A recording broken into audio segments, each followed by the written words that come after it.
it struck again. I was in Ontario for a family get-together and passed through Toronto for a couple of days. One of my best friends from university, he lives there, and I hadn't seen him for a few years. And just the week prior, he had had his first kid. I really wanted to see him and meet his daughter, but I didn't. I drove right by his house because I waited too long to contact him to make some plans.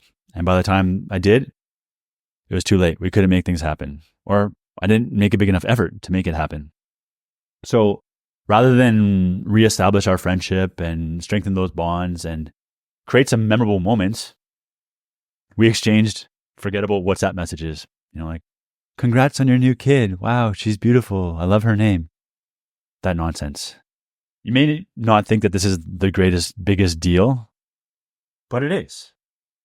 I disagree. It's a big deal because millions of people every year, they die of mediocrity, of a accumulating compounding effect of these poor decisions made over and over and over again. They die of adventures unlived, memories unmade, legacies unetched, contributions unmade. And then they're lying there on their deathbed, and I'm sure you've seen this in movies or in books or maybe even in real life. And that's when the excruciating clarity hits them, right? The regret of like, I wish I could go back and do it again. And then they try to warn us. They say, be careful. And then we listen and we feel their regret. We feel their terror. We feel their pain. And we vow to do something about it. And then life hits us. We forget about it and we move on until it becomes our turn. Why do we do this? I was thinking about that after I missed this opportunity. Why? But then I realized, you know what? Why isn't the right question. The right question is what? What is holding us back? And the more I thought about it, the more I realized maybe there's a supervillain that's behind this, an enemy. One of my favorite lines from my favorite movie is the quote that the devil's greatest trick is convincing you that it doesn't exist. So while you might think that this is a silly idea, that there is some supervillain that's holding us back and needing us to have a mediocre life, think about it. And if you still think it's kind of a silly idea, well, consider the benefits of having or picking an enemy, a super villain. It gives you something to focus on. It makes this nebulous idea of just trying to live a great life and what's holding you back from it, it makes it concrete. It gives you something to fight against. It gives you something to create strategies to combat. And it motivates you because, without a competition, at least for me, I won't fight as hard. And it brings that emotion saying that prick is holding me back and stopping me from achieving what I want to do, from living an extraordinary life. So what is it? What is this devil? What is it made of and how do we target it? Well, I think another quote can help.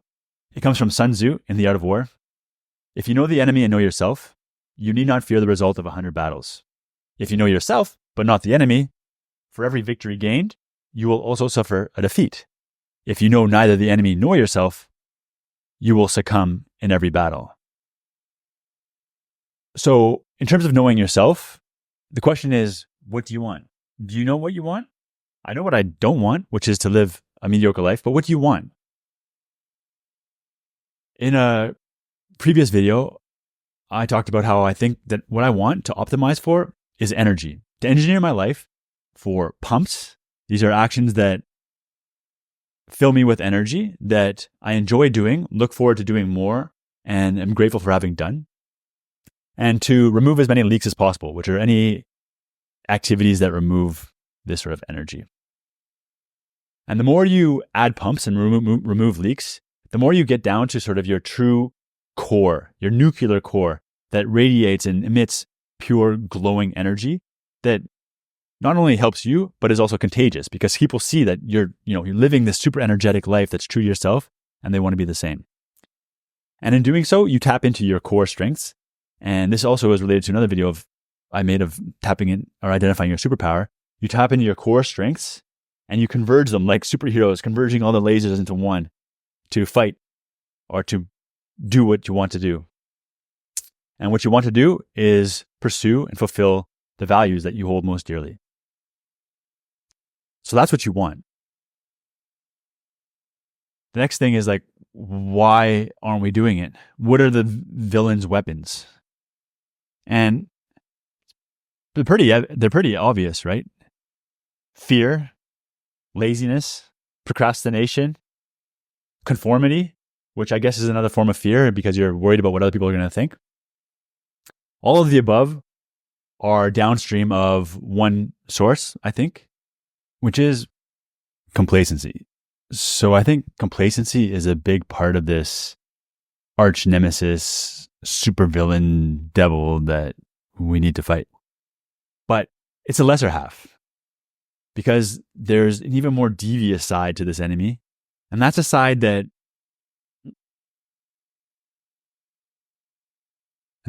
makes you chase after things like wealth, status, power that don't actually contribute to an extraordinary life and can take your energy, rather than pursue a life that attracts what matters more to you. This enemy causes us to think that it's going to be more painful than it really is to take action to break free from the status quo. For example, you're going to think, oh man, if you're in a mediocre relationship, it's going to be too painful to break up with that person and find someone new. So you fester in this unpleasant, unextraordinary relationship rather than break free. Maybe it hurts for a little bit, but very soon your psychological immune system will come in, make you feel better. And then on the other side, you're going to be better. Maybe you can find someone even more extraordinary. And if not, keep searching.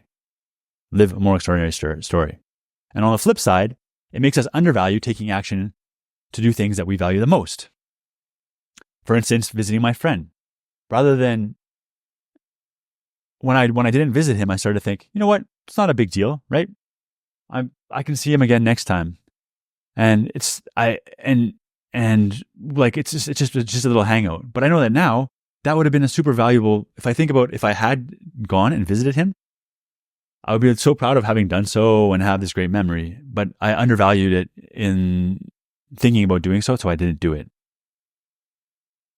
This enemy also causes us to feel or like injects us with imposter syndrome so that we don't want to use our strengths to fulfill our values. And instead, it infects us with the Dunning-Kruger effect, which makes us think we're way better than we are at things we're actually bad at. So it's like a double-edged sword again. It also injects us with this sort of cement into our brains that makes our thoughts congeal and solidify until nothing new can come into our brain. And we become hard-headed, closed-minded idiots. Maybe most importantly, it drags us down from taking this broad perspective of life, of thinking about what we're gonna value the most at the end of our lives and what we're gonna wish we had done, so that we just live in the moment and don't think about it for now until it's too late. All of these sort of psychological, tricky influences, I think all come from one single source, which is delusion. So complacency is kind of like a bear that gives you a giant, warm bear hug, makes you all cozy and comfortable, gets you sitting on your couch and developing terrible habits that feel good in the moment, but eventually shrivel up your comfort zone into a bitter raisin of mediocrity. Whereas delusion straps beer goggles on your face, puts a funhouse mirror in front of you, spins you around, and convinces you that one direction to go is the right direction, whereas you should be going the other direction. So it just takes that shriveled raisin and chucks it in the wrong direction, in a sense. Combined, they form a two-headed monster, which is what I think my true arch nemesis supervillain is. And I think it is for everybody. And I call it the suck. I smile because I think it's a funny name, and I like it because it's a funny name, and it's a simple name. But I don't like the suck.